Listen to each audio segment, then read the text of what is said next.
Hello दोस्तों, welcome to my channel civil Kumar. आज की वीडियो में हम देखेंगे checking of column before concreting, while concreting and after concreting on site. जब हम कॉलम को कंक्रीट से कास्ट करने समय हमें before concreting, while concreting and after concreting क्या क्या चेकलिस्ट होनी चाहिए, ये आज की वीडियो में हम सीखेंगे। शुरू करते हैं आज का video. First, A checking of column before concreting. तो उसमें फर्स्ट पॉइंट है हमारा, to check the quality of shuttering before placing. मतलब हम कॉलम के लिए जो शटरिंग यूज़ करते हैं वो किधर से ही बेंड ना होए, बेंड नहीं होना चाहिए, किधर से ही उसमें कर्वेचर नहीं आना चाहिए, वो एकदम स्मूथ फिनिशिंग वाला शटरिंग प्लाई होना चाहिए। दूसरा पॉइंट है, to check column reinforcement bar details as per drawing, RCC drawing. अभी आप देख सकते हैं ये कॉलम का डिटेल प्लान है, जिसमें यहाँ पे आपने ये रो में देख सकते हैं कॉलम नंबर मेंशन किया है 7, 8, 30B एक्सेट्रा। देन ये यहाँ पे प्रोवाइड मेंशन किया है column at 10th floor, column at 11th floor, column at 12th floor. Then column का कॉन्क्रीटिंग साइज़ 300/925। ऑन साइड हमें यही चेक करना रहता है कि कॉलम का कॉन्क्रीटिंग साइज़ 300/925 है कि नहीं। Then after we check the number of bars and specification of bars, like 25 mm के 4 bars and 20 mm के 12 bars। मतलब total 16 number of bars column में यूज़ है कि नहीं, और 25 mm के 4 बार और 20 mm के 12 बार है कि नहीं, ये हम as per schedule on side check करते हैं कॉलम पे। Then reinforcement cover on top. Normally as per IS code column में हम 40 mm कवर यूज़ करते हैं। प्रॉपर जो मास्टरिंग हमारा जो कॉलम पे टाई किया रहता है रिंग में, तो टॉप में कॉलम में कवर 40 mm का प्रोवाइड किया है कि नहीं, वो चेक करना है। Then sufficient lamp length as per RCC drawing. अभी लैम्प लेंथ जो रहता है वो as per RCC, as per grade of concrete के ऊपर डिपेंड रहता है।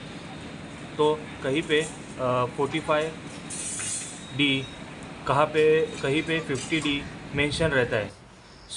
हमारे यहाँ पे 50D मेंशन है ड्राइंग में। लैपिंग एज पर, मतलब अभी 60 mm डाया बार रहेगा, उसका लैपिंग लेंथ कितना रहेगा, 60 × 50 करेंगे, 800 mm लैपिंग रहना चाहिए कॉलम के बार का। और lapping as per lapping zone. Column में हमने प्रॉपर लैपिंग जोन दिया है कि नहीं, ये अभी हम इस ड्राइंग के द्वारा सीखेंगे।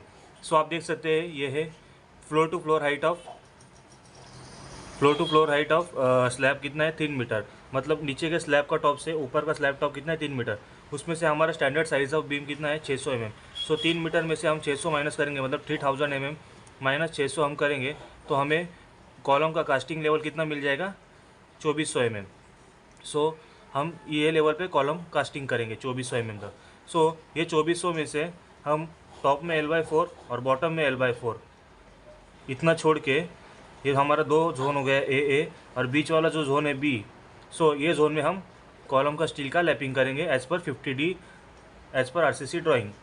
ये हमारा लैपिंग कॉलम का एज पर ये ड्राइंग के तरफ से इस जैसा मिडल जोन में आया है, L/2 जोन में यहाँ पे आना चाहिए। ये हमें ऑन साइड चेक करना रहता है कि हमारा कॉलम का स्टील बराबर लैप जोन में आया है कि नहीं। Then to check ring, column ring details. मतलब कॉलम में जो रिंग्स है, स्टीरअप्स है, वो प्रोवाइड किया है कि नहीं, वो हमें चेक करना रहता है। जैसे कि आप ये ड्राइंग में देख सकते हैं, ये है 4 नंबर ऑफ बार्स में हमारा एक सिंगल रिंग दिया है, 2 लेग्स इधर प्रोवाइड किया है। 6 नंबर ऑफ बार्स में 1 2 3 4 5 6, इसमें 2 नंबर ऑफ रिंग्स प्रोवाइड किया है, और यहाँ पे 2 लेगे, यहाँ पे 2 लेगे। जिस तरह आप 16 नंबर ऑफ बार्स में देख सकते हैं, यहाँ पे 1 2 3 4 5 6 7 8, 8 नंबर ऑफ बार्स यहाँ, 8 नंबर ऑफ बार्स यहाँ। देन 1 2 3 4 5, 1 से लेके 5 जो बार है हमारा, वहाँ पे एक रिंग आएगा। देन 1 2 3 4 5, यहाँ से लेके 5 तक हमारा दूसरा रिंग आएगा, ये हमारा मेन रिंग हो गया। देन हम प्रोवाइड, इसमें यहाँ पे मेंशन किया है कि सी पिन प्रोवाइड किया है बीच में, यहाँ पे रिंग नहीं बैठ सकते, इसके लिए यहाँ पे सी पिन प्रोवाइड किया है। एंड देन 2 लेग यहाँ पे प्रोवाइड किया है। एज़ पर आरसीसी ड्राइंग यहाँ पे हमें ये चेक करना रहता है कि as per on the side ये इस तरह ये शेड्यूल के हिसाब से हमें प्रॉपर रिंग प्रोवाइड किया है कि नहीं। और ये लिंक यहाँ पे हम सी बार या लिंक ई बोलते हैं इसको, 135 डिग्री बेंड करके 10 डी और 75 में। Then to check applying deshuttering oil to plywood shuttering before concreting of column, हमें कॉलम का जो प्लाई रहता है उस पर ऑयल प्रॉपरली प्रोवाइड किया है कि नहीं, अप्लाई किया है कि नहीं, वो भी चेक करना चाहिए। क्योंकि जब हम डीशटरिंग करते हैं तो हमारा जो कॉलम है, कॉलम का प्लाई है, वो प्रॉपर तरीके से डीशटरिंग होना चाहिए, निकलना चाहिए। इसके लिए हमें वो चेक करना रहता है। Then size as per drawing, column का साइज़ जो हमने आरसीसी डिटेल में पहले देखा वो प्रॉपर चेक करना चाहिए। टू चेक डायगोनल, मतलब कॉलम का डायगोनल, मतलब यह हमारा सपोज टू कॉलम 230 बाय 700 है, तो हमें यहाँ से लेके यहाँ तक ऐसा कॉलम का डायगोनल चेक करते हैं, यहाँ से लेके यहाँ पे कॉलम का डायगोनल चेक करते हैं। ये साइज़ एज पर ड्राइंग पहले का पॉइंट हो गया, कॉलम का size as per schedule. Then check diagonal, तो ये हमारा डायगोनल हम दोनों तरफ से चेक करते हैं। Then plumb on both side, column का हम प्लम चेक करते हैं, उसका जब शटरिंग प्रोवाइड करते हैं देन हम दोनों तरफ से विड्थ की तरफ और लंबाई की तरफ कॉलम का प्लम चेक करते हैं। लाइन चेक करते हैं, सपोज ये दो कॉलम है C1 और C2, ये दोनों का कॉलम फेस लाइन सेम में आ रहा है, तो यहाँ पे हम एक लाइन दोरी लगाते हैं और यहाँ पे एक लाइन दोरी लगाते हैं। तो यहाँ से हम लाइन में है कि नहीं, लाइन दोरी के मदद से ये दोनों कॉलम का फेस लाइन में है कि नहीं ये चेक करते हैं। Then level marking up to which concreting is to be done, हमने पहले ही लैब जोन में देखा था कि जैसे कि हमारा फ्लोर टू फ्लोर हाइट है 3 मीटर, मतलब 3000 mm, तो 3000 mm में हमारा बीम का साइज़ स्टैंडर्ड दिया है 600 mm, तो 3000 में से 600 माइनस करेंगे तो 2400, तो ये हमारा यहाँ से लेके यहाँ तक ये हमारा कॉलम का कास्टिंग लेवल हो गया। यहाँ से लेकर यहाँ तक मतलब हमारा कॉलम का लेवल कितना हो गया 2400 mm, तो ये हम मार्क करते हैं शटरिंग पे। देन सपोर्ट्स, कॉलम में प्रॉपर तरीके से सपोर्टिंग किया है कि नहीं ये भी चेक करना है। चाबी शिकंजा एक्स्ट्रा के तरफ हमने दिया है कि नहीं वो चेक करना है। Then proper filling of shuttering gaps from outside, अभी सपोज हमारा शटरिंग थोड़ा बहुत पुराना हुआ रहेगा तो उसमें शटरिंग गैप्स रहता है, तो उसमें से सीमेंट स्लरी निकलने के चांसेस ज़्यादा रहता है, उसके वजह से कॉलम में हनी कॉम्बिंग रफ आ सकता है। तो जो भी हमारा शटरिंग में गैप वगैरह रहेगा तो उसे प्रॉपर तरीके से फिल करना ज़रूरी है। Then checking of column while concreting, अब ये दूसरा पार्ट हो गया। जब हम कॉन्क्रीटिंग करते हैं तो हमें क्या क्या चीज़ों का ध्यान रखना चाहिए ये अभी हम देखेंगे। To check quality of material like cement as per grade and as per grade है कि नहीं, एज पर डेट है कि नहीं, मतलब 3 महीने से पुराना सीमेंट का बैग नहीं होना चाहिए। क्वालिटी ऑफ सैंड का क्वालिटी कैसा है, एग्रीगेट का क्वालिटी कैसा है, प्रॉपर है कि नहीं।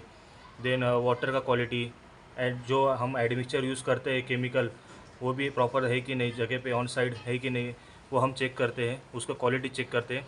Then to check proportion of mixing of material, अभी ये हर एक जगह पे मिक्सिंग कॉलम का कॉन्क्रीटिंग एज पर मिक्सर से होता है, लाइक फर्मा बैचिंग, और किधर किधर तो पंप से होता है। सो मिक्सिंग मटेरियल एज पर प्रॉपरली है कि नहीं वो भी चेक करना चाहिए। एज पर फर्मा से हम कॉन्क्रीटिंग कर रहे हैं तो सपोज M25 है तो M25 के रेशियो के हिसाब से 1:1:2 या M20 के हिसाब से 1:1.53 ऐसे रेशो में हम फर्मा भर रहे हैं कि नहीं वो चेक करना चाहिए। वाटर सीमेंट रेशो भी चेक करना चाहिए और वाटर का क्वांटिटी भी प्रॉपर तरीके से है कि नहीं वो भी चेक करना चाहिए। Then to ensure that the 6 cubes mould are kept ready to cast, जब भी हम कॉलम का कास्टिंग चालू करेंगे तब हमें 6 क्यूब मतलब कॉलम के लिए 6 क्यूब हमें मोल्ड हमें रेडी रखना चाहिए, जिसमें हमारा 3 दिन का 7 डेज़ का होगा। 3 क्यूब 7 डेज़ का होगा और दूसरा 3 क्यूब्स हमारा 28 डेज़ का हम चेक करते हैं। इससे हमें पता चल जाता है कि 7 डेज़ में 28 डेज़ में हमारा कंप्रेसिव स्ट्रेंथ मिल रहा है कि नहीं एज़ पर गिवन प्रोपोर्शन और mixing. Then control WC ratio, अगर वाटर का मात्रा ज़्यादा हुआ रहेगा कॉलम में तो सेग्रीगेशन होने का चांसेस या ब्लीडिंग होने का चांसेस ज़्यादा रहता है, तो WC रेशो कंट्रोल करना चाहिए। अवेलेबिलिटी ऑफ वाइब्रेटर, साइड पे हम जब भी कंक्रीटिंग कर रहे हैं तब साइड पे वाइब्रेटर कंपलसरी होना चाहिए, और लेबर फॉर टैंपिंग, और टैंपिंग करने के लिए लेबर होना चाहिए। To ensure proper cover after concreting top level.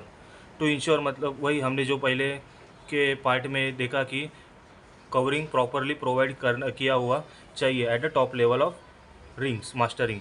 Check all joints if slurry flow from anywhere, मतलब जहाँ पे कॉलम का साइड प्लाई लगा हुआ है तो उधर जॉइंट पे कहाँ पे गैप वगैरह नहीं रहना चाहिए, और वहाँ से अगर स्लरी वगैरह फ्लो नहीं होना चाहिए, इसका हमें ख्याल रखना चाहिए।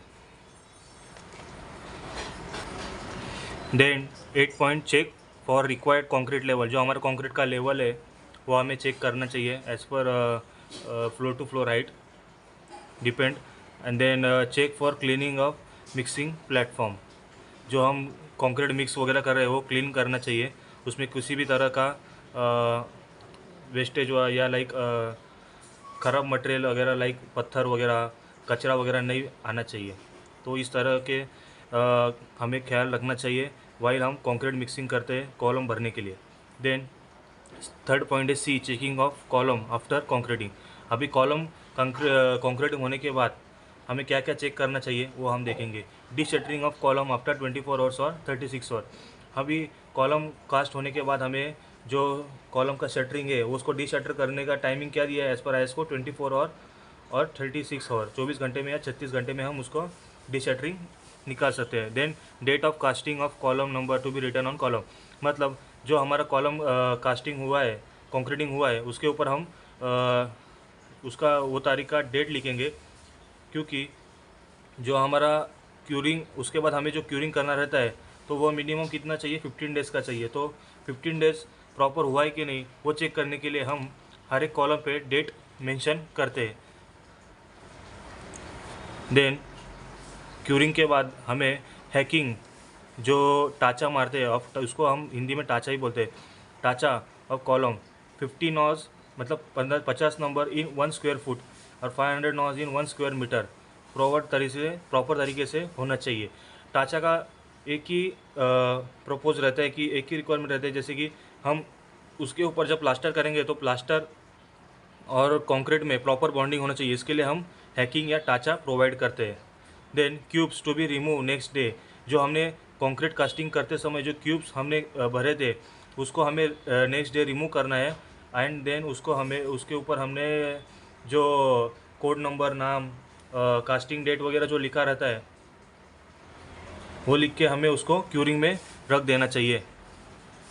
Then testing of cubes on due date, जो हमने जिस तारीख को हमने क्यूब भरा था उस तारीख से लेके 7 दिन और 28 दिन में हमें क्यूब को टेस्ट करना है। And finishing of honey combing with proper care. And suppose तो कॉलम का डी शटरिंग करने के बाद सपोज वहाँ पे सीमेंट स्लरी जॉइंट में से निकला रहेगा तो किधर किधर रफ आया रहेगा या हनी कॉम्बिंग हुआ रहेगा तो उसको प्रॉपर तरीके से फिल करना चाहिए। सो यही था आज की वीडियो में कि कॉलम कास्टिंग करने से पहले, कॉलम कास्टिंग करते समय और कॉलम कास्टिंग होने के बाद क्या क्या चेकलिस्ट होना चाहिए, ये आज की वीडियो में हमने देखा। Thanks for watching my video. Thank you.